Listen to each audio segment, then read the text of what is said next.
요한복음 2장의 본문 이야기는 지금 1장 50절, 51절의 내용과 그대로 이어진다라고 지금 볼 수가 있습니다. 그래서 1장 50절과 51절을 우리 먼저 다시 한번 읽어봅시다. 지난주에 나눴던 말씀이죠. 같이 읽겠습니다. 시작. 예수께서 대답하여 이르시되 내가 너를 무화과나무 아래에서 보았다 함으로 믿느냐? 이보다 더 큰 일을 보리라. 또 이르시되 진실로 진실로 너희에게 이르노니 하늘이 열리고 하나님의 사자들이 인자 위에 오르락 내리락 하는 것을 보리라 하시니라. 아멘. 이 지난주에 제가 무화과나무 아래에서 요거 말씀을 나눴는데 이렇게 몇몇 분들이 얘기하시더라고요. 예배 마친 이후에 이렇게 전화로 주신 분도 있고 또 이렇게 대화 가운데 말씀하신 분들도 있는데 이 무화과나무 아래에서 이 나다나엘이 그렇게 하나님을 찾았던 것처럼 내가 그렇게 하나님 앞에서 씨름하고 아무도 나를 알아주지 않을 때 그 무화과나무 아래에서 내가 주님과 시간을 보냈던 그 시간을 생각하니까 하나님이 막 이렇게 눈물을 주시고 은혜를 주셨더라라는 표현들을 들었어요. 여러분만의 무화과나무 아래 할렐루야. 아무도 알아주지 않을 수 있고 여러분 혼자 있는 시간에 그러나 그 시간 바로 아무도 보지 않는 바로 그 시간 그 무화과나무 아래 주님은 다 보고 계십니다. 여러분의 지극히 작은 신음에도 우리 주님을 응답하시고 다 보시는 분인 줄 믿습니다. 우리 주변에 계시면 한번 인사할까요? 당신의 작은 신음에도 주님은 응답하십니다. 아멘, 아멘. 그리고 주님은 말씀하시기를 나다나엘에게 네가 이거보다 더 큰 일을 볼 거야 라고 말씀하셨는데 51절에서는 너라는 단수가 51절에서 진실로 진실로 너희에게, 그러니까 분명히 한 사람 나다나엘에게 말씀하셨던 이 말씀을 진실로 진실로, 여기 이 진실로 진실로는 요한복음에만 나오는 표현인데 이 진실로 진실로가 헬라어로 어떻게 된다고 했죠? 아멘 아멘. 여기 진실로 진실로라는 단어는 헬라어로 아멘 아멘이라는, 그래서 히브리어로는 에메트라는 단어인데 아멘 아멘, 즉 진실로 정말 그대로 될 것입니다. 예수님께서 직접 정말 이 말씀은 그대로 이루어질 거야. 즉 나다나엘 너뿐만이 아니라 주님이 부르신 그 제자들 너희들 모두 하나님의 사자들이 인자 위에 오르락 내리락 하는 것을 보게 될 것이다 라고 선언하고 계신 겁니다. 할렐루야. 저는 이 시간 우리 주 예수 그리스도를 선포합니다. 여러분이 곧 하나님의 사자들이 예수 그리스도 위에 오르락 내리락 하는 것을 보게 될 것을 예수님의 이름으로 선포합니다. 할렐루야. 제가 그 지난주 맞죠? 말씀드렸죠. 우리 그 CC 간사님이 해주신 간증. 예배를 드리는데 그냥 창신대에서 예배 드리는데 네 진짜 천사들이 찬양 가운데 내려온 것을 본 거예요. 은사주에 계신 분이 아닙니다. 그럼에도 불구하고 열려지는 것입니다. 할렐루야. 할렐루야. 주님이 하시는 거예요.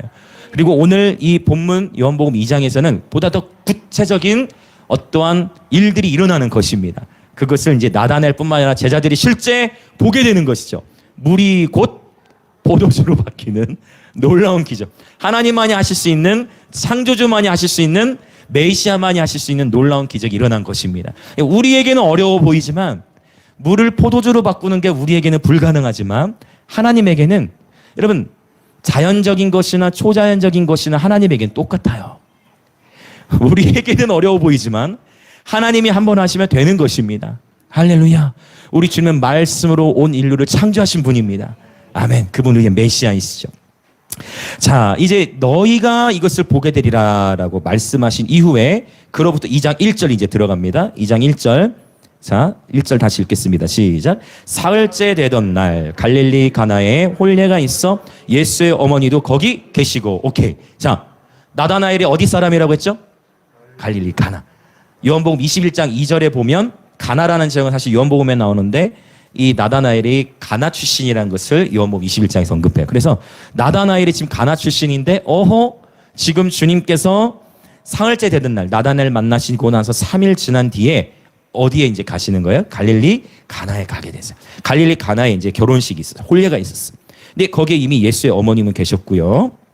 이 가나라는 지역은 자 제가 설명드렸어요. 유대가 있고 갈릴리가 있다. 유다 지역하고 갈릴리하고 지역 감정이 있다. 유다 사람들은 갈릴리 지역 사람들을 무시하는 경향이 있었어요. 그러니까 유대도 우리나라가 말하면 도, 뭐 경상도 뭐 이렇게 표현하죠. 갈릴리도 한 도, 뭐 전라북도 뭐 이렇게 표현할 수 있듯이. 근데 이 갈릴리 지역에 가나라는 도시도 있고 그 다음에 나사렛도 있는데 갈릴리가 작아. 여러분 이스라엘 전체 크기 해도 어느 정도일까요? 이스라엘 나라 네, 그런 표현 들어보셨죠? 이스라엘 나라 전체 크기가 생각보다 작아요. 이스라엘 전체 크기가 우리나라의 약 강원도 정도의 면적이다라고 그렇게 표현. 굉장히 작죠. 우리나라도 사실 작은데 이스라엘 땅이 그렇게 작아요. 강원도 정도의 면적이에요. 이스라엘 전체 나라. 근데 그 중에서도 유대 지역과 갈릴리 이게 또 이제 분리가 되는데 갈릴리 지역의 이제 나사렛과 가나 이 지역의 실제 거리는 약 13km 정도로 네, 되어집니다. 그래서 13km면 생각보다 당시에도 충분히 걸어서 왕래할 수 있죠. 그렇죠? 맞죠? 13km 정도면은 물론 오늘날에 13km 걷는 건 힘들지만 1세기 당시에 차 없는 시절로 생각해 보세요. 1세기 당시에 10km 정도 아무것도 아니에요. 여러분 이스라엘 백성들이 바벨론의 포로로 끌려갈 때 상상할 수 없는 수백 킬로를 걸어갔던 거 아시죠? 포로로 끌려갔을 때, 그쵸? 바벨론의 포로로 끌려갔을 때 여러분 1000km라도 넘었을 거예요. 엄청난 정도의 그 길을 걸어서 노예로 끌려가는 거예요. 13km 정도는 뭐 아무것도 아니지. 그래서 가까운 거리였는데 이제 가나에 혼례가 있었어요. 자, 근데 우리가 볼 수 있는 것은 지금 이 물이 포도주로 변화시킨 기적이고 예수님께서 사실 처음 행하신 기적이란 말이에요. 근데 우리는요, 보통 어떤 생각을 하냐면 좀 뭔가 주님께서 이제 한 가닥 하시려면 뭔가 주님께서 주님의 이름을 좀 드러내시려면 소도시로 가는 게 낫겠어요? 대도시로 가는 게 낫겠어요? 우리의 생각. 그렇지 않습니까? 기왕에 사역할 거면 시골에서 사역하는 게 좋겠어요? 아니면은 서울에서 사역하는 게 좋겠어요? 우리 다음 세대들 한양으로 가고야 말이나 하는 생각 할 수 있는데 서울에 대한 로망이 있을 수 있다. 여러분, 맞죠? 인간적으로 시골에서 사역하는 게 좋겠어요? 아니면은 대도시로 가는 게 좋겠어요? 인간적으로 대도시라는 거. 제자들도 그런 생각이 아니 주님 지금 여기서 이러고 주님 우리가 여기서 이러고 있을 때가 아닙니다. 우리 지금 여기 이러고 있을 때가 아닙니다. 우리 빨리 저 한양으로 가시죠. 이랬을 수 있잖아요. 근데 예수님의 이 기적, 예수님의 공생의 시작의 첫 번째 기적을 어디서 행하신 거예요? 가나에서. 가나는 심지어 마테마가 누가에는 나오지도 않아. 도시 자체. 사실 도시라고 하기도 그래. 여기는 도시가 아니라 뭐예요? 마을이에요. 마을. 그런 아주 작은 마을 가운데에 가나는 평범하고 작은 마을이었습니다. 구약 성경에도 가나에 대한 언급이 전혀 없어요. 네. 그런데 하나님께서는 바로 그 가나 땅에 대도시가 아닌 평범하고도 작은 마을에 예수님께서 그분의 영광을 나타내신 것입니다. 할렐루야. 저는 그래서 여러분 우리 함께 기도하죠. 영광의 임재교회는 김해 땅에 심겨져 있습니다. 이 김해와 부산 땅에 하나님의 영광이 나타나는 것을 우리가 보기 원합니다. 이 김해와 부산 땅에 하나님의 영광이 나타나는 것을 보게 될지어다. 할렐루야. 여러분 하나님의 영광이라는 것은 절대로 추상적이지 않아요. 하나님의 영광은 실제이고 구체적입니다. 이렇게 물이 포도주로 바뀌는 것처럼 실제적인 어떤 변화가 나타나는 거예요. 오늘 이 부분을 좀 설명하고 본문을 더 깊이 풀어나갔으면 좋겠는데 예전에 제가 나눴던 적이 있지만 여러분 임재와 영광의 차이를 적으려고 그랬네. 임재와 영광. 하나님의 임재, 우리 막 그런 표현 하잖아. 우리 교회가 영광의 임재교회니까. 그런 표현 하잖아. 하나님 임재하십시오. 하나님 영광으로 임하십시오. 막 이런 표현들을 한단 말이에요. 그러면 임재와 영광은 무엇이 다르냐는 거예요. 할렐루야. 임재라고 했을 때는 히브리어로 파님이라고 했어요. 그래서 이것은 얼굴이라는 의미로도 쓰여지는데 하나님의 임재는 주관적이에요.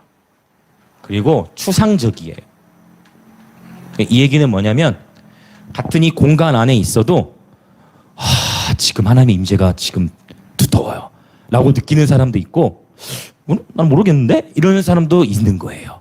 임재라는 차원은 주관적이고 임재는 관계적 차원에서 좀 더 깊이 이해될 수 있어요. 즉 뭐냐면 내가 사랑하는 사람이 있어. 내가 사랑하는 사람하고 같은 공간 안에 있으면 어떻게 될까요? 어떻게 돼? 정상이죠. 근데 내가 정말 좋아하는 사람이 있어. 근데 정말 좋아하는 사람이 있는데 그 사람은 지금 같은 공간 안에 있어. 가까운 곳에 있어. 심장이? 체리는 어떡하? 심장이? 저는 이게 죄송해요. 이게 티셔츠였으면 이렇게 했을 건데 애들 뭐만 하지 아세요? 심장 쿵쾅쿵쾅 이렇게 하는 거예요. 사랑하는 사람이 있으면 막 이렇게 긴장되고 느끼는 거예요. 사랑하는 사람하고 같은 공간 안에 있으면 그걸 느껴. 즉 하나님이 눈에 보이지 않지만 내가 사랑하는 주님이 이곳에 오시면 그 주님을 느끼고 인지하는 거예요. 그 주님을 인식하는 거예요. 그 주님을 인지하는 거예요. 할렐루야. 이것이 임재예요. 저도 예배 인도할 때 자주 이제 계속 여러분 하나님의 임재 안에 거하다 보면 이제 임재를 분별하게 돼요. 할렐루야. 하나님 임재를 분별하게 되시길 축복합니다. 그 뭐냐면 하나님이 임재 안에 계속 거하는 훈련을 하다 보면 지금 주님의 임재, 지금 주님이 오셨구나. 지금 주님이 임재하셨구나. 지금 주님께서 우리를 깊이 인도하시는 이것들을 이제 경험하게 돼요. 주관적이지만 관계 안에서 임재를 분별해 가게 되는 것입니다. 할렐루야. 이해되시죠? 근데 이 영광이라는 차원은 다른 거예요. 즉 하나님의 영광은 하나님의 임재의 가장 중심부에 있고요. 하나님의 영광은 히브리어로 카보드라는 의미를 갖고 있는데 카보드라는 단어는 뭐냐면 풍성함이에요. 그래서 무거움이라는 의미가 있고 풍성함이라는 의미가 있어요. 이 카보드라는 단어는 풍성함 또는 무게. 그래서 가득 차서 흘러 넘치는 거예요. 흘러 넘치면 보일까요? 안 보일까요? 당연히 보이겠죠. 그래서 하나님의 영광이라 했을 때에는 바로 하나님의 가시적인, 좀 말이 어렵죠? 가시적인 임재. 보여진다는 거예요. 그래서 이스라엘 백성들, 자, 출애굽기 40장에 보면은 기록되어 있는데 이스라엘 백성의 광야 생활할 때 하나님께서 불기둥과 구름기둥을 띄우셨어요. 이것을 모세만 봤습니까? 아니죠. 이스라엘 백성 전체가 하나님께서 지금 구름기둥, 불기둥 띄우신 것을 보는 거예요. 그래서 이렇게 실제 눈으로 보게 되는 거예요. 그래서 출애굽기 40장은 뭐라고 얘기하냐면 하나님의 영광이 이스라엘 온 회중 가운데 가득하였더라 라고 표현하고 있어요. 할렐루야. 이 하나님의 가시적인 임재. 다시 하나님의 영광이란 뭐라고요? 하나님의 가시적인 임재. 그래서 우리가 하나님께 영광을 올려드린다라는 표현은 사실 뭐냐면 이곳 가운데 하나님이 실제 어떤 일들을 행하셨어. 그러면 그 하나님의 영광이 임하신 거고 다시 우리는 그 영광을 하나님께 올려드립니다라고 표현하는 겁니다. 할렐루야. 그러면 이제 요한복음 서론할 때 나누었던 부분 좀 더 이제 다 전개 나갑니다. 요한복음에 나타난 하나님의 영광. 요한복음이 서론할 때 나눴죠. 요한복음에 나타난 하나님의 영광. 요한복음에는 하나님의 영광이 어떻게 나타났죠? 첫 번째 성육신이라고 했습니다. 맞죠? 하나님, 보이지 않는 하나님인데 보이지 않는 하나님이에요. 근데 보이지 않는 하나님이 육신을 입고 이 땅에 오셨다. 할렐루야. 눈에 보여지는 예수님으로 오신 겁니다. 요한복음에 나타난 첫 번째 하나님의 영광은 성육신이라 했고 두 번째 예수님의 십자가와 부활 사건 가운데에 하나님의 영광에 나타나셨다고 요한복음은 기록해요. 자, 눈으로 보여지는 것이죠. 십자가와 부활. 복음이 곧 우리 기독교, 그쵸? 예수님의 십자가와 부활, 이것이 기독교 복음의 핵심인 줄 믿습니다. 아멘. 주님께서 이 복음을 통해서, 복음에는 하나님의 능력이 나타나 있습니다. 복음에는 하나님의 의가 나타나 있습니다. 그래서 십자가의 도가 멸망하는 자들에게는 미련한 것이요 구원을 얻는 우리에게는 하나님의 능력이 됩니다. 할렐루야. 복음에 하나님의 능력이 나타났어. 지난 목요일에 저희 그 목요예배 이제 드리는데 이제 거리 예배도 오고 목요예배도 오는 혜원이가 있어요. 혜원이가 군대에서 휴가 나온 그 22살의 청년 강지훈이라는 형제인데 이 형제를 데려와도 되냐는 거 당연하지 데려와. 근데 무교래요. 그래 데려와. 그래서 무교인데 왔어요. 무교 교회를 다녀본 적이 없어. 딱 한 번 가봤대. 햄버거 얻어 먹으러 어렸을 때. 22살 남자 청년이에요. 근데 목요일에 왔는데 금요일에 휴가 복귀한대요. 군대 처음 신병 휴가. 참 힘들겠죠. 신병 휴가 나온 건데 제가 시편 100편을 강의하다가 그냥 놓칠 수 없잖아요.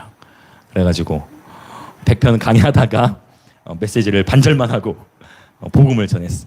그래서 메시지 시편 100편에서 이제 현 시대적인 상황 이런 거 뭐 칼 기근 뭐 이런 거 얘기해주면서 복음을 전하고 우리 그 22살 지훈 형제가 그때 분위기에 휩싸여서 영적 기도를 했습니다. 할렐루야. 우리 하나님께 영광의 박수 한번 올려드릴까요? 여기는 우리 홈이잖아요. 무슨 말 이해되시죠? 우리 홈. 라마노역과 같이 될 거잖아요. 할렐루야. 그래서 오자마자 그래서 영접하고 다음날 부대 복귀했어요. 그래서 여러분 기회가 닿는 대로 이제 왜냐하면 그 친구 이제 언제 볼지 모르잖아요. 그래서 복음을 전했는데 아마 그 친구의 인생에 이제 평생 그 목요일의 시간이 그 친구에게 평생의 가장 큰 축복이 될 거라고 저는 믿습니다. 하나님의 나라는 참 신기한 것이 마가복음 4장에 보면 하나님의 나라는 씨를 땅에 뿌리는 농부와 같다는 표현을 하는데, 씨를 땅에 뿌려놓고 농부는 뭐 해요? 마가복음 4장에 그렇게 표현해요. 농부는 씨를 뿌려놓고 이제 일 다 하고 집에 와서 자죠. 그리고 밤 자고 다시 일어나서 또 일하고 씨를 뿌리고 또 집에 와서 자요. 그런데 자연적으로 자라있는 모습을 본다는 거예요. 하나님의 나라가 이와 같다라고 표현하죠. 여러분, 우리는 썩지 아니할 씨인 하나님의 말씀으로 거듭났습니다. 예수님을 영접하는 순간 그 사람 안에 씨앗, 복음의 씨앗이 슉 심겨지는 거예요. 그 씨앗이 이제 스스로 어떻게 돼요? 그렇죠. 거기 심겨져서 자라기 시작하는 거죠. 할렐루야. 강지훈이거든요. 이 시간 강지훈 예수님으로 축복합니다. 22살에 지금 참 착하더라고. 고맙더라고. 분위기 휩싸여서 복음 듣고 있으니 영접했어요. 하나님께 얼마나 감사한지 모르겠어요. 복음의 하나님의 영광이 나타났습니다. 우리가 거리로 나가서 씨를 뿌리는 것도 바로 이 복음의 영광, 복음을 계속해서 선포하고 계속 씨를 뿌리면 하나님께서 하나님의 때에 하나님의 방식으로 열매를 맺게 하시기 때문입니다. 할렐루야. 자, 요한복음에 나타난 하나님의 영광, 성육신, 그 다음에 십자가 부활, 그 다음에 세 번째. 자, 바로 오늘 본문에도 나오는 것처럼 표적이죠. 표적과 치유. 그 요한복음에는 대표적으로 이 표적이 7가지가 나타납니다. 첫 번째 표적이 이 물이 포도주 된 거, 그 다음에 12장에 7번째 표적이 나타나는데 그게 뭐냐면 죽은 나사로가 살아나게 되는 것입니다. 할렐루야. 죽은 나사로가 살아나게 되는 표적. 역시 자, 사람이 죽었는데 무덤에 들어갔는데 나사로야 나오라 했더니 나사로가 살아나오는 것입니다. 약간 섬뜩했을 수도 있어요. 왜냐면 지금 미이라체로 완전히 미이라체로 지금 좀 무서웠을 수도 있잖아요. 갑자기. 그런데 그렇게 실제적으로 그 자리에 있던 사람들이 다 하나님의 영광을 보게 된 것입니다. 할렐루야. 임재와 영광의 차이 구분되시죠? 네, 이렇게 차이가 나요. 여러분, 하나님의 영광을 사모하십니까? 하나님의 영광을 사모하십니까? 정말 원하십니까? 저는 더 원합니다. 저는 주님을 더 원합니다. 원컨대 여러분의 개인의 삶, 여러분의 가정, 그리고 여러분의 일터 가운데 하나님의 영광으로 임하시기를 우리 사모하십시다. 할렐루야. 아멘, 아멘, 아멘, 아멘, 아멘. 자, 그래서 오늘 이 첫 번째 표적인데, 자, 그러면 이제 봅시다. 다시 본문으로 돌아올게요. 이 2절. 가나는 정말 평범하고 작은 마을이었다라는 거예요. 자, 2절 읽어보겠습니다. 시작. 예수와 그 제자들도 홀례의 청함을 받았더니, 네. 자, 예수와 그 제자들 홀례의 청함을 받았어요. 그러니까 지금 여기 말하는 제자는 아직 12명이 아니에요. 요한복음 1장에서 만났던 5명의 제자를 의미합니다. 여기에는 이제 안드레도 있고 베드로도 있고 또 요한도 있고 그다음에 빌립, 그다음에 나다나엘까지. 그렇죠. 네. 그래서 이 5명의 제자들과 함께 홀례의 청함을 받았어요.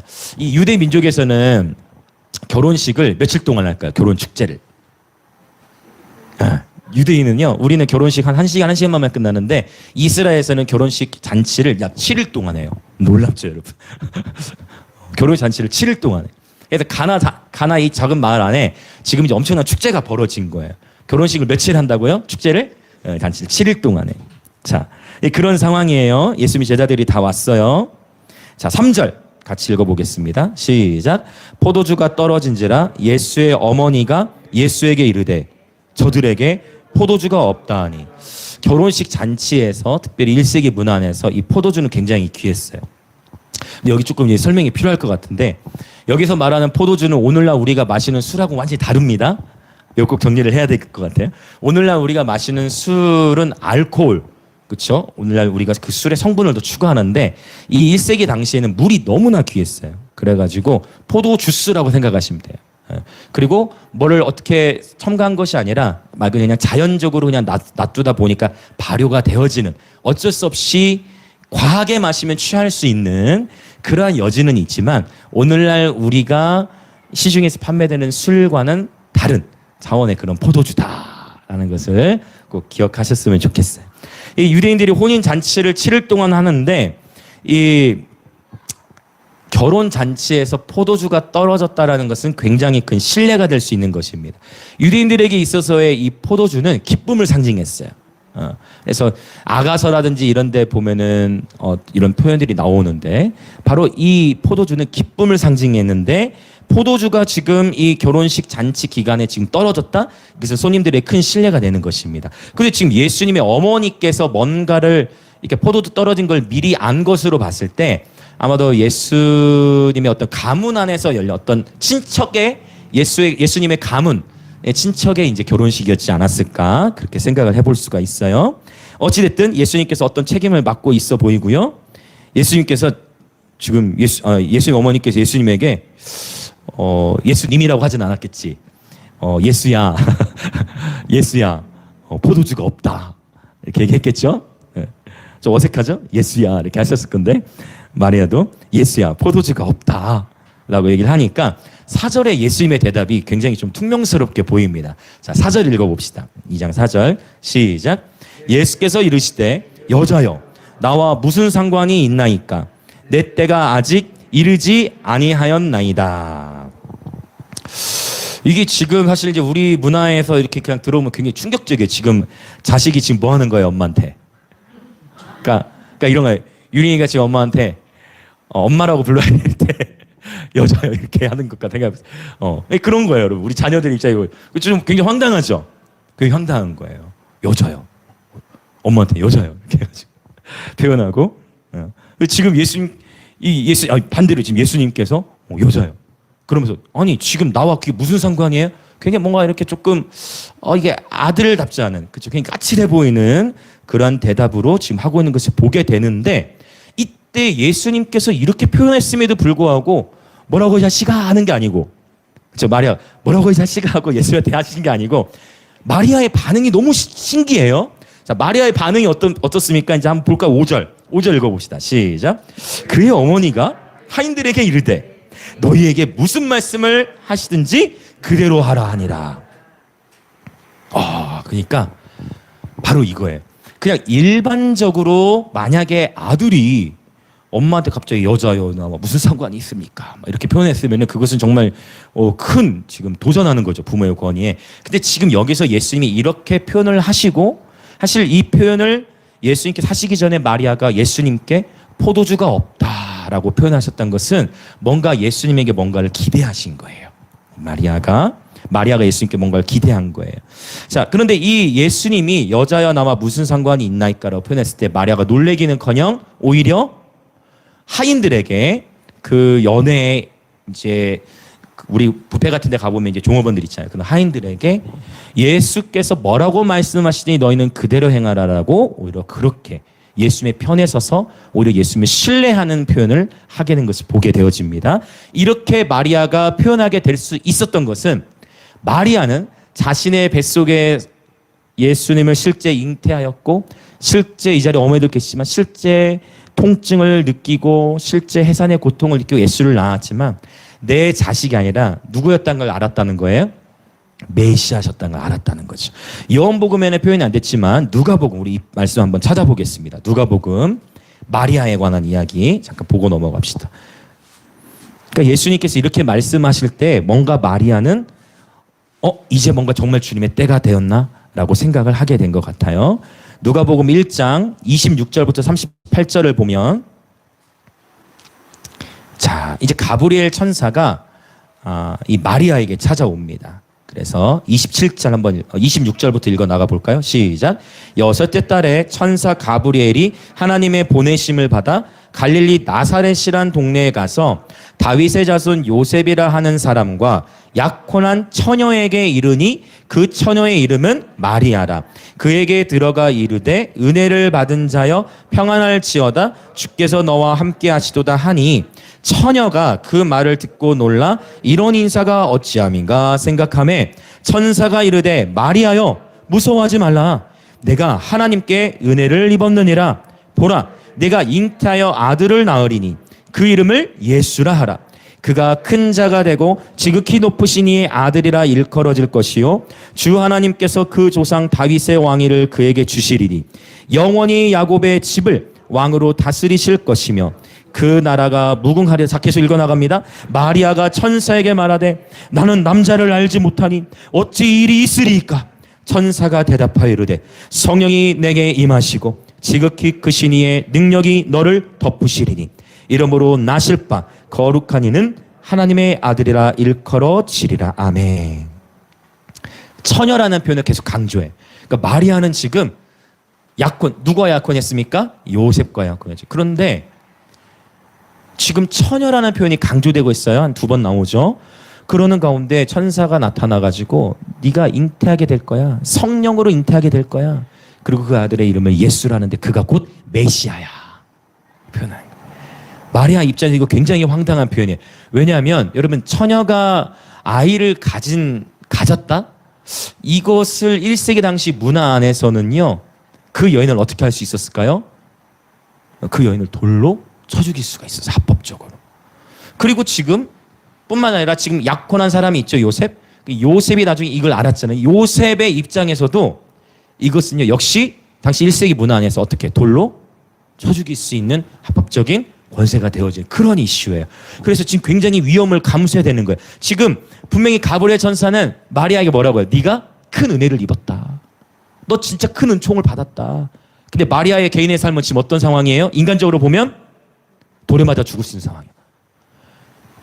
마리아의 지금 삶의 입장에서 보면 인간적으로 보면 돌에 맞아 죽을 수 있는 상황인 거예요. 근데 가브리엘은 뭐라고 표현해요? 네가 하나님께 큰 은혜를 입었다. 너는 하나님께 큰 은총을 입었다라고 표현하고 있는 것입니다. 마리아의 인생에 인간적으로 보면 아주 치명적이고 치욕적인 사건으로 사람들에게 보여졌을 건데 온 인류의 구원자이신 예수님을 낳을 위대한 사명이 마리아에게 주어진 것입니다. 할렐루야.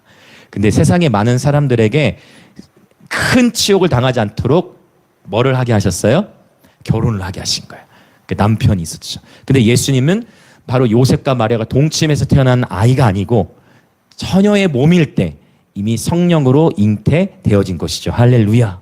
네, 이것도 굉장히 중요하죠. 자, 이 놀라운 하나님의 사명이 인간적으로는 너무 치욕스럽게 보여질 수 있다는 거예요. 여러분 이것을 꼭 기억하셨으면 좋겠어요. 위대한 하나님의 은총을 받았다라는 것은 그만큼 대가 지불이 클 수 있어요. 그 하나님의 부르심을 이루는 과정 속에 수많은 연단과 고난들이 있을 수 있습니다. 우리 주일학교에서 이제 요셉 시리즈가 이제 끝났는데 하나님께서 요셉 한 사람을 택하시고 그 애굽의 총리가 되어 하나님께서 애굽뿐만 아니라 온 세계를 구원하시기까지 요셉이 많은 훈련을 받아야 됐잖아요. 그렇죠? 적어도 13년, 17살 때 꿈을 꾸고 13년이라는 시간 동안 계속해서 다양한 훈련들을 받았던 것을 보게 됩니다. 그래서 여러분 지금 비록 여러분의 삶에 고난이 있고 어려움이 있다 할지라도 여러분 하나님을 기대하십시오. 목사님 예수님을 따라가는데 왜 내 삶의 어려움이 끝나지 않죠? 예수님을 따른다 해서 내 삶의 어려움이 끊어지는 것이 아니고 예수님을 따라갈 때 내 삶의 목적이 주어지기 때문에 어려움을 돌파할 수 있는 힘을 주시는 것입니다. 할렐루야. 인생을 살아가면서 여러분 문제 하나 해결하면 그 다음부터 문제가 없던가요? 아니죠. 아니잖아요. 그렇죠? 문제 하나 인생의 내 삶의 문제 하나 해결하거나 이제는 내 삶이 평탄하겠지 했는데 또 다른 문제들은 연속돼.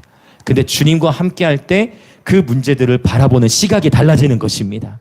주님과 함께 할 때 능히 이길 수 있는 힘을 주시는 것입니다. 그리고 때로는 하나님의 영광을 경험하죠. 문제들을 주님의 방법으로 돌파케 하시는 것을 경험하게 되어지죠. 마리아가 자신의 수치와 어떤 정말 돌에 맞아 죽을 수 있는 그런 위험을 감수하고서도 어떻게 표현하는지 볼까요? 37절, 38절 누가복음 아직 1장에 있어요.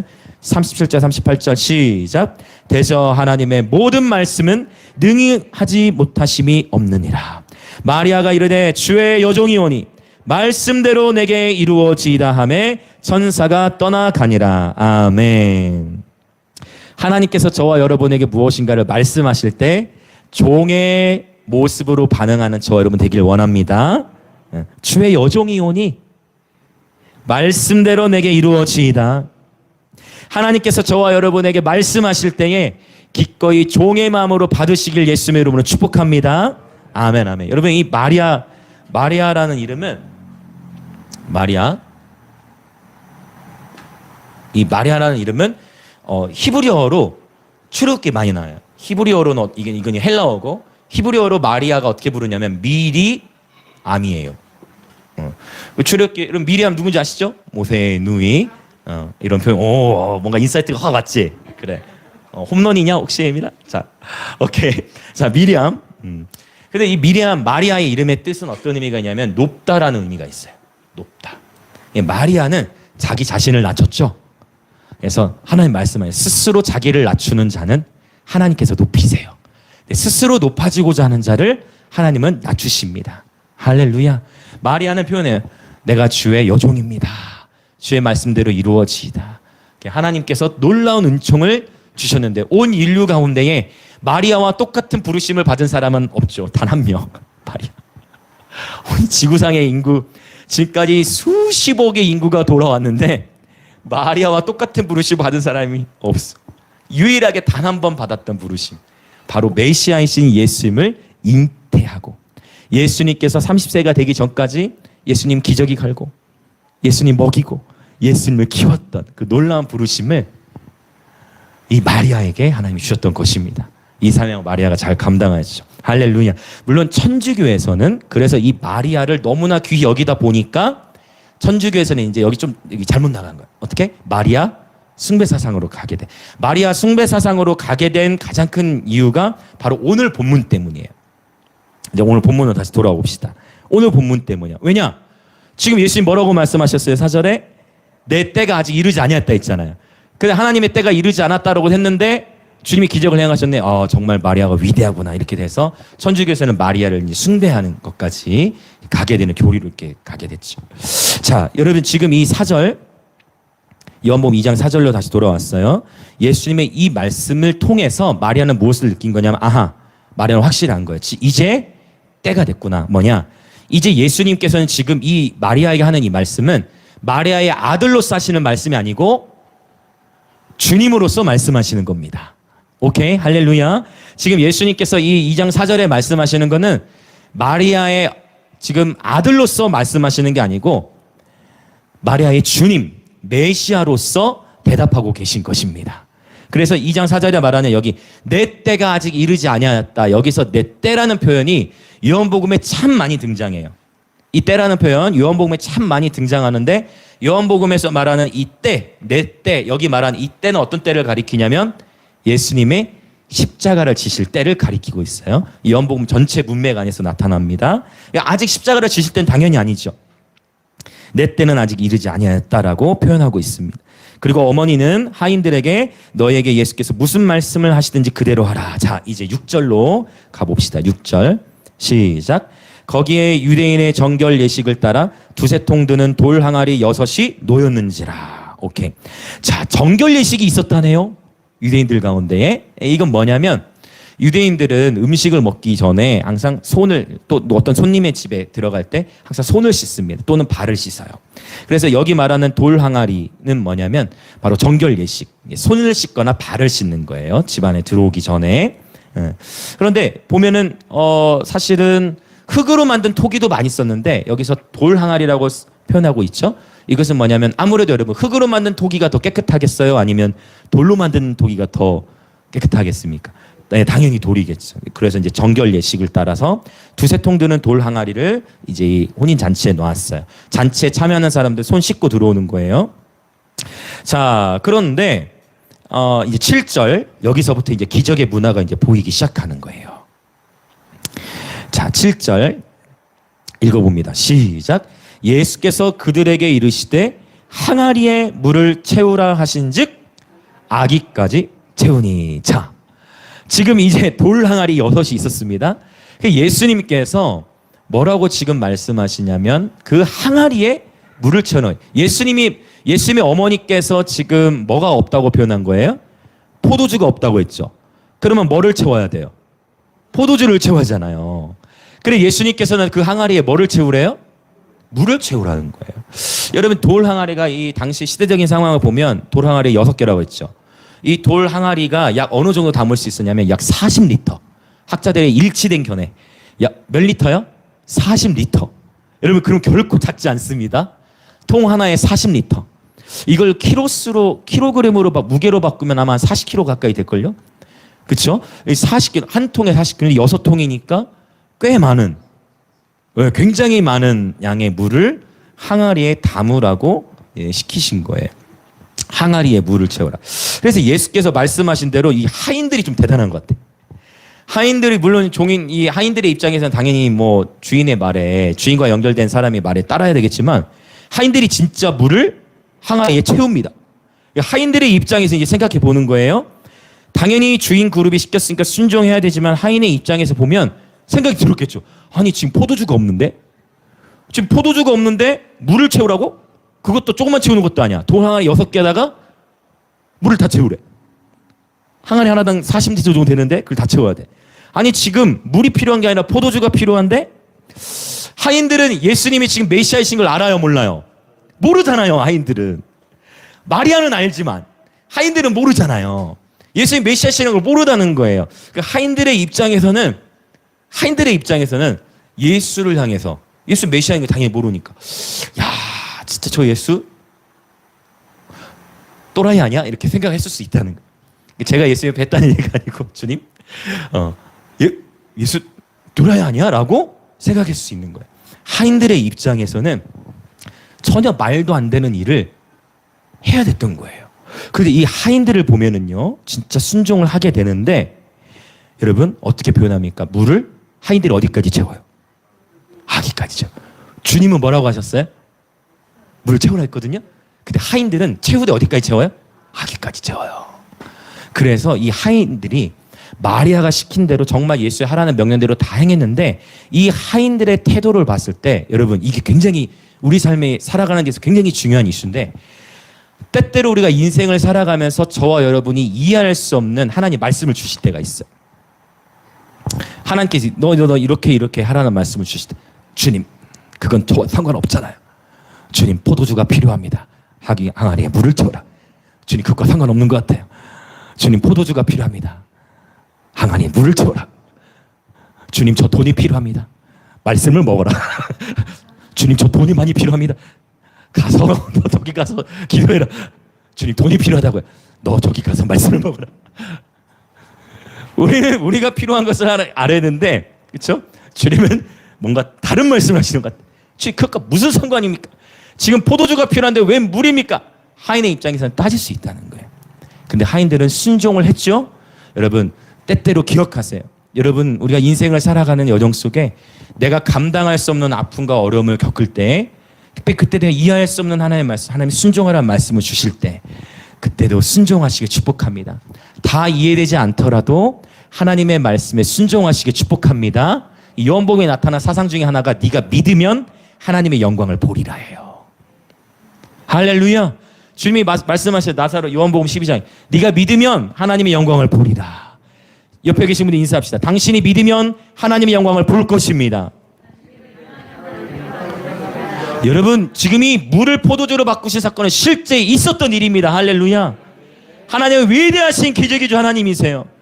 제가 선교사님 인도 선교사님하고 교제를 나누는데 선교사님들께서 한나호라고 그 배로 선교하는 배가 있었어요. 그 한나호에 타는 여정을 보내셨는데 한 번은 하나님께서 갑자기 저녁 한 9시쯤 됐대. 근데 배가 이렇게 딱 산을 타고 가고 있는데 큰 참치, 살아있는 참치가 물속에 이렇게 뛸 거 아니에요. 점프. 배 위로 올라갔대. 그래가지고 회 썰어서 먹었답니다. 자기 스스로 먹어주시라고. 예, 참치가 요나 2탄 같아. 그죠? 많이 좀 요나랑 스토리는 다르죠. 하나님 여러분, 하나님은 먹이시는 분이에요. 하나님은 공급하시는 분이에요. 낚시한 게 아니라 배가 가고 있는데 참치가 스스로 올라왔대. 큰 참치가. 그래 그 순간 회 썰어가지고 맛있게 드셨답니다. 하나님은 재밌으신 분이에요. 하나님은 위대하신 분입니다. 하나님은 지금도 기적을 행하시는 분이에요. 할렐루야. 우리 하나님은 위대하신 기적의 주 하나님이십니다. 선교하는 선교사들이 배가 고플 때 참치를 직접 배로 올리시는 분이십니다. 하나님은 때를 따라 먹이시고 공급하시는 분이에요. 이스라엘 백성이 40년 동안 광야 생활을 할 때에 그들의 발이 부릅뜨지 않았다 했어요. 40년 동안 그들이 신었던 신발이 헤어지지 않았다 했어요. 정확히 신명기에서는 그들이 신었던 신발이 헤어지지 않았다 했어요. 할렐루야. 우리 하나님은 위대하신 분이세요. 여러분 그거 아십니까? 저와 여러분도 이미 인생을 살아가면서 우리는 수많은 기적들을 경험했어요. 다음 주가 추수감사주일인데 한번 돌이켜보시죠. 수많은 생명의 위협, 운전하면서 일들, 수많은 인생의 고비들, 여러 다양한 일들을 통과하면서 이미 주님은 저 여러분에게 수많은 영광을 나타내셨습니다. 다음 주에 그거 한번 우리 이번 한 주 동안 추수감사절 맞아서 한번 이렇게 돌이켜 보는 거예요. 할렐루야. 내 인생 가운데 하나님 행하실 때. 이스라엘 백성들 똑같이 40년 동안 기가 막히게 불구름, 구름기둥, 발이 헤어지지 아니하고 의복도 헤어지지 아니하였다 했죠. 하나님께서 때마다 만나와 메추라기를 먹이셨어. 그런데 이스라엘 백성들은 뭐예요? 틈만 나면 불순종, 불평. 불순종, 불평, 끊임없이 원망. 여러분 축복합니다. 우리의 인생, 여러분 하나님의 부르심을 향해 전진해 나가는 이 계절 속에 여러분 우리는 늘 하나님께 감사함으로 나아가시기 축복합니다. 감사하면 하늘의 문이 열립니다. 한번 또 선포합시다. 불평하면 불뱀에 물리고 감사하면 하늘의 문이 열린다. 무릇 지킬 만한 것 중에 여러분 마음을 지키시고 입술을 지키시기를 축복합니다. 이해되지 않을 때, 힘들 때 하나님을 향해 원망하는 옛사람의 사이클에서 벗어나시길 예수님의 이름으로 축복합니다. 이제는 이해되지 않을 때에도 마리아가 반응했던 것처럼 나는 주님의 종이오니 주의 말씀대로 이루어지이다. 주의 말씀대로 이루어지이다. 할렐루야. 그래서 이 자리에 계신 분들 모두 다 2주면 통과할 수 있는 여정을 불순종함으로 40년 동안 뺑뺑이 도는 것이 아니라 할렐루야. 하나님의 부르심을 향해 전진해 나아가시길 예수님의 이름으로 축복합니다. 인생은 한 번뿐입니다. 할렐루야. 한 번뿐 인생 하나님의 영광을 위하여 살아가는 저 여러분 되기를 원합니다. 아멘. 이 순종을 하긴 했는데 너무 놀랍게도 최선을 다해 순종한 거예요. 하인들이 아구까지 채워버린 거예요. 여러분 이것도 중요해요. 하나님께서 우리 가운데 말씀하실 때 마음이 비뚤어져 있으면 어떻게 될까요? 그럴 때 있죠. 솔직히 그런 적이 있어요. 하나님 말씀하셨는데 내 마음이 비뚤어져 있으면 순종하기 싫을 때도 있고 오히려 삐딱선을 탈 때 있어. 여러분 그런 적 있으시죠? 하나님 말씀해 주셨는데 하나님한테 살짝 이렇게 속상해가지고 하나님한테 살짝 이렇게 마음이 그래가지고 삐딱선을 탈 때 있으셨죠? 저는 많았는데 삐딱선을 탈 때가 있잖아요. 만약에 이 하인들이 마음이 비뚤어져 있었으면은 에이 이거 뭐야 이거 지금 살짝만 붙자. 아 귀찮다. 아 이거 무거운데 이걸 왜 나르냐. 지금 얼마나 그렇죠? 마음에 갈등이 있었겠어. 마음이 비뚤어져 있었으면. 아유 이 물항아리 이거 사심태로 담아가지고 이걸 어떻게 또 나르냐. 이거 힘들어서 뭐하냐. 귀찮다. 조금만 붙자 했을 수 있잖아요. 근데 하인들은요 그렇게 하지 않고 기왕 주인의 말씀에 순종할 거면 최선을 다해 순종하기 선택한 거예요. 할렐루야. 우리 주변에 계신 분이 인사합시다. 최선을 다해 순종합시다. 한 번 더. 주님의 말씀에 넘치도록 순종합시다. 아멘, 아멘. 제가 보니까 그 선교사님 탔던 한나우에 올라온 참치는 최선을 다해 순종한 것 같아요. 점프해가지고 저 영화에서도 보기 어려운 그쵸? 그런 놀라운 장면. 하나님 위대하시죠. 여러분 최선을 다해 순종하는 거예요. 그래서 우리는 이 하인들의 최선을 다한 순종을 통해 적용할 수 있는 것이 여러분 하나님은 하나님의 일을 하시고 기본적으로 우리는 우리가 해야 될 일을 해야 되는 것입니다. 삶에서 최선을 다하는 태도는 너무나 중요해요. 우리 다음 세대를 정말 예수님으로 축복합니다. 여러분 정말 여러분 우리 다음 세대 여러분 공부를 지금 하고 있습니까? 그러면 하나님 지혜 주시고 총명 주시라고 기도해야 됩니다. 그리고 진로와 내 미래를 위해서 하나님께 기도해야죠. 그러나 또한 하나님께 기도함과 동시에 내가 충분히 전문적으로 또 성품적으로 준비될 수 있도록 최선을 다한 태도가 필요한 것입니다. 요리를 하고 있는 우리 다음 세대를 축복합니다. 여러분 진로를 위해서 계속 기도해야죠.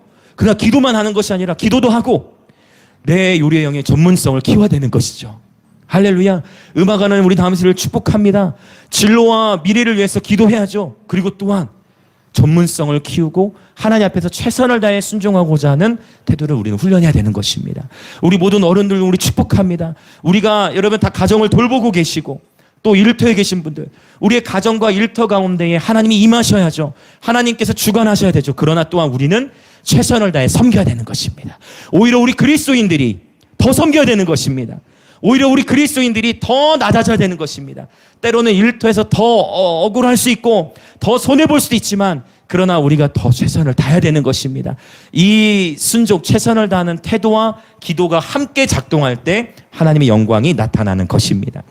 아멘. 매사에 최선을 다하는 저 여러분 되기를 원합니다. 아멘, 아멘. 자, 그래서 기도가 영적인 호흡이라면 최선을 다하려는 태도는 바로 이 전문성과 연결이 되어지는 것이죠. 성품과도 연결되어진다 볼 수 있습니다. 자, 이제 8절 가봅시다.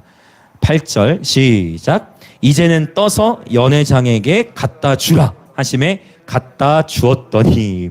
자, 이제 이 7절의 순종 이후에 지금 8절하고 9절 사이에 우리가 상상할 수 없는 일들이 지금 일어난 겁니다. 이제 9절, 10절. 자, 같이 읽겠습니다. 시작.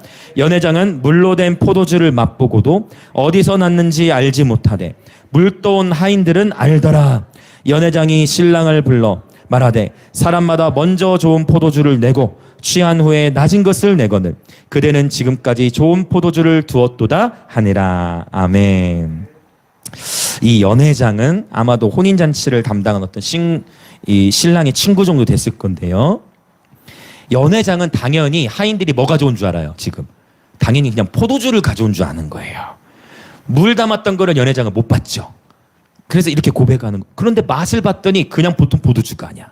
이 포도주 맛을 봤더니 와우, 지금까지 먹어본 포도주 중에 가장 달콤하고 가장 깊은 맛을 지닌 그런 포도주네 라고 연회장이 고백하게 되는 것을 보게 됩니다.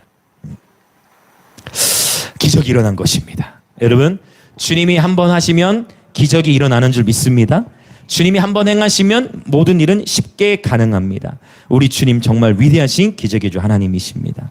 근데 이제 여기서 우리 좀 더 이 말씀을 좀 더 왜 이 타이밍에 포도주와 연결돼서 기적을 행하셨는가를 좀 더 살펴보자면 지금 이 포도주는 기쁨을 상징한다고 했잖아요.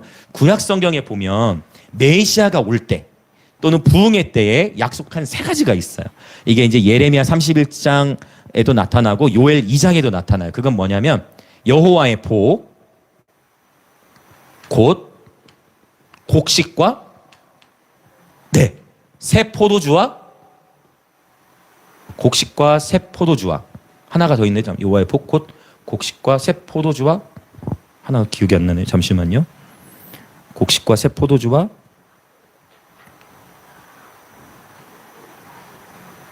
자, 하나가 더 있습니다. 곡식과 새 포도주와 순간 제가 기억을 못했어요. 기름. 곡식과 새 포도주와 기름. 이것을 여호와의 복이라고 표현하고 메시아가 나타나실 때에 곡식과 새 포도주와 기름이 풍성할 것이다. 아모스 9장에서도 표현하고 이 특별히 새 포도주를 많이 언급해요. 그래서 여러분 마태, 마가, 누가에 보면은요 새 술은 새 부대에 담으라 했는데 사실 새 술이라고 표현하지 않고 새 포도주라고 표현했어요. 그래서 마태, 마가, 누가에서 공통적으로 새 포도주는 새 부대에 담아야 된다라고 표현했는데 즉 이 표현과 요한주를 새 부대에 담으라 표현이 없는 대신에 이 가나 잔치에 기적이 나타난 거예요.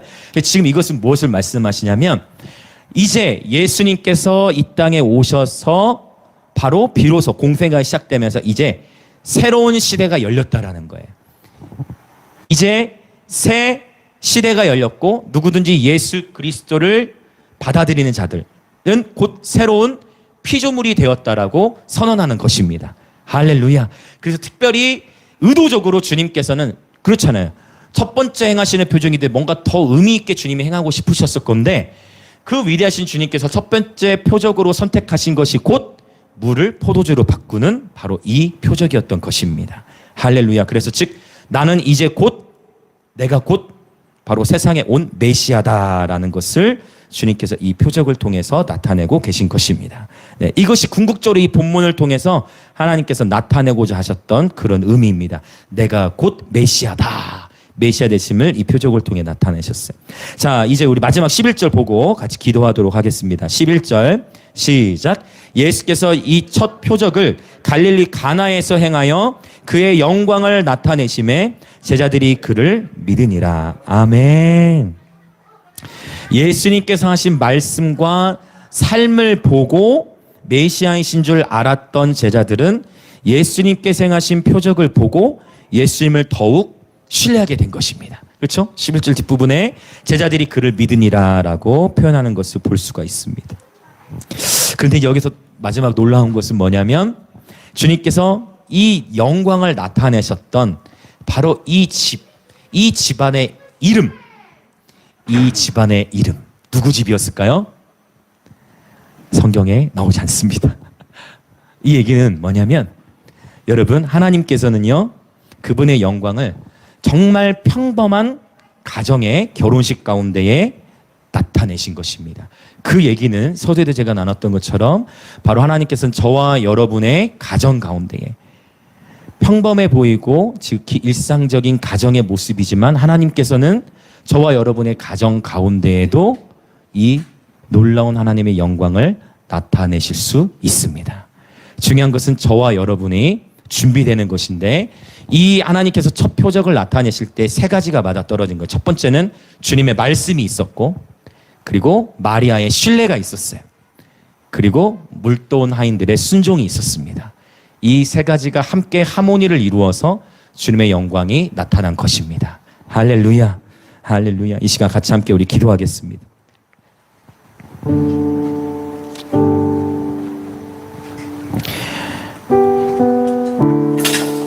예수님께서는 정말 평범한 가족의 모임 가운데에 주님의 영광을 나타내셨습니다.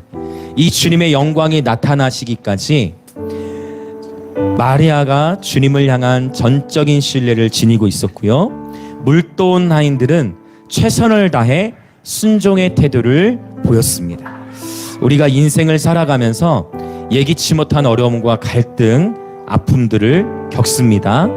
그러나 마치 이 혼인잔치에 지금 포도주가 고갈될 만큼 내 삶 속에 어떠한 필요와 고갈됨이 있다 하더라도 주님께서는 우리가 예기치 못한 방법으로 풍성히 채우시고 주님의 선하심을 경험케 하시는 분이십니다. 그래서 이 시간 기도할 때 주님, 내 삶 속에 어떠한 상황에서도 주님을 전적으로 신뢰하겠습니다. 다 이해할 수 없을 때라도 주님의 말씀이라면 최선을 다해 순종하며 삶을 살아내겠습니다. 이 시간 우리 주님께 대한 전적인 신뢰와 최선을 다한 순종의 삶이 될 수 있도록 주여 우리 가운데 은혜 위에 은혜를 베풀어 주옵소서. 그렇게 주여 외치며 기도하시겠습니다. 주여. 예, 하나님 아버지, 그렇습니다. 주님께서 이 놀라운 표적을 바로 주님의 영광을 나타내실 때에 주님께서는 마리아의 신뢰와 그리고 바로 물을 떠왔던 그 하인들의 순종을 통해 일하셨습니다. 주님, 물 떠온 하인들의 순종을 통해 아버지 우리의 삶을 돌아보는 것은 주님께서 우리에게 말씀하실 때에 우리는 주님의 말씀이 이해되지 않을 때는 순종하기 싫어하고 때로는 주님을 원망하기도 하고 때로는 주님께 서운한 마음을 가질 수도 있고 때로는 주님, 내게는 지금 포도주가 필요하다고요. 그런데 주님, 내게는 지금 재정이 필요하다고요. 그러나 주님은 다른 걸 말씀하십니다. 주님, 내게는 지금 이것이 필요하다고요. 주님, 나에게는 이것이 필요하다라고 얘기하지만 주님은 그 우리의 필요를 바로 주실 수도 있지만 때로는 우리 가운데에 전혀 지금의 내 상황과 상관없는 지금의 내 처지와 전혀 관련 없는 것 같은 그러한 말씀을 주실 때가 있음을 주님 고백합니다.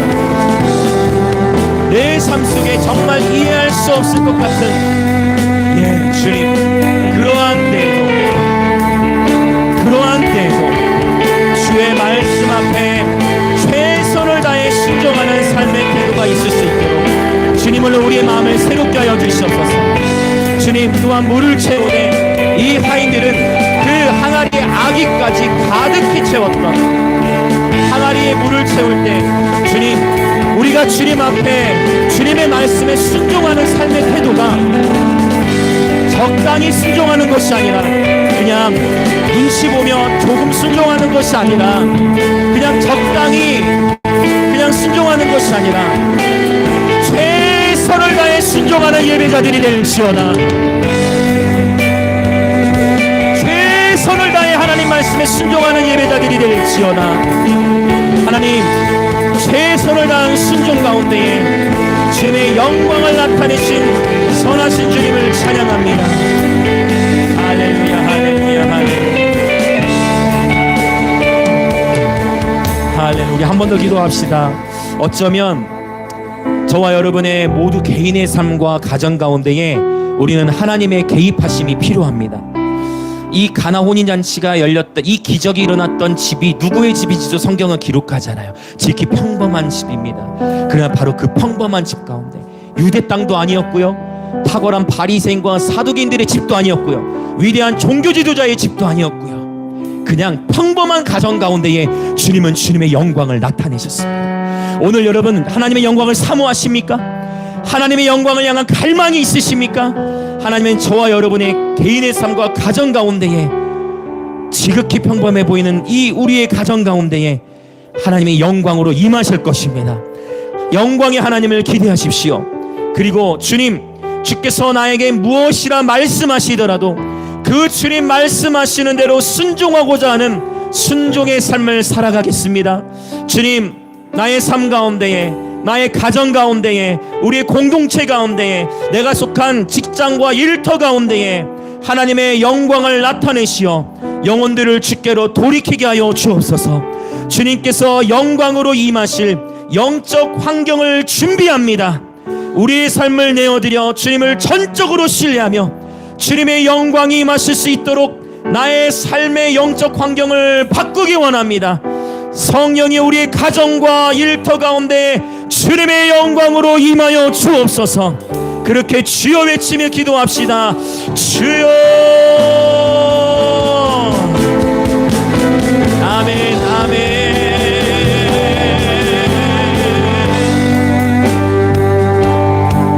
아멘, 아멘. 주님을 사모합니다. 오 주님, 메시아이신 주님, 위대하신 기적이죠 하나님.